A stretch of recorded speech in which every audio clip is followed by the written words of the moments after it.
স্বাগত জানাই সবাইকে জীবনের গল্প চ্যানেলে। নমস্কার বন্ধুরা। জীবন মানেই গল্প, আর প্রতিটি গল্প আছে শিক্ষা। আজ আমরা শুনব কষ্ট, আশা আর ঈশ্বরের আশীর্বাদ নিয়ে কিছু সত্য কথা। জীবনে এমন সময় আসে যখন সব কিছু অন্ধকার মনে হয় ঈশ্বর আমাদের ভুলে গেছেন, কিন্তু আসলে সত্যিটা হলো অন্ধকার কখনো চিরস্থায়ী হয় না।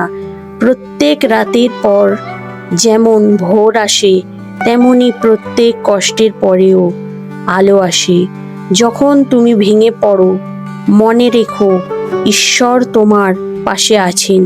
তুমি হয়তো ভাবছো কেন এত কষ্ট দিচ্ছেন ভগবান, কিন্তু তিনি তোমার শক্তি পরীক্ষা করছেন, তোমাকে আরো বড় কিছু দেওয়ার জন্য প্রস্তুত করছেন। যদি তুমি হাল ছেড়ে দাও, তাহলে কখনো জানতে পারবে না তোমার জন্য ঈশ্বর কি সুন্দর পরিকল্পনা করেছেন। তাই কষ্ট আসুক, ব্যর্থতা আসুক, তাকে গ্রহণ করো এক পরীক্ষার মতো, কারণ এর ভেতরেই লুকিয়ে আছে তোমার আশীর্বাদ। মনে রেখো বিশ্বাসী হলো মানুষের সবচেয়ে বড় শক্তি।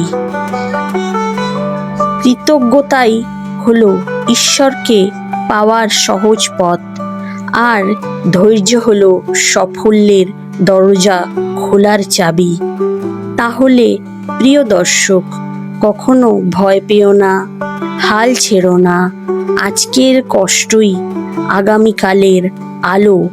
ভগবানের উপর বিশ্বাস রাখো আর নিজের ভেতরের শক্তিকে চিনে নাও, কারণ তুমি জন্মেছ হারের জন্য নয়, জয়ের জন্য।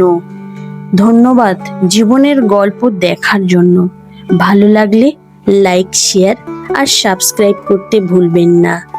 ভগবানের আশীর্বাদ সর্বদা আপনাদের সঙ্গে আছে। আজকের ভিডিওটি এখানেই শেষ করলাম। ফের পরের ভিডিওতে দেখা হচ্ছে।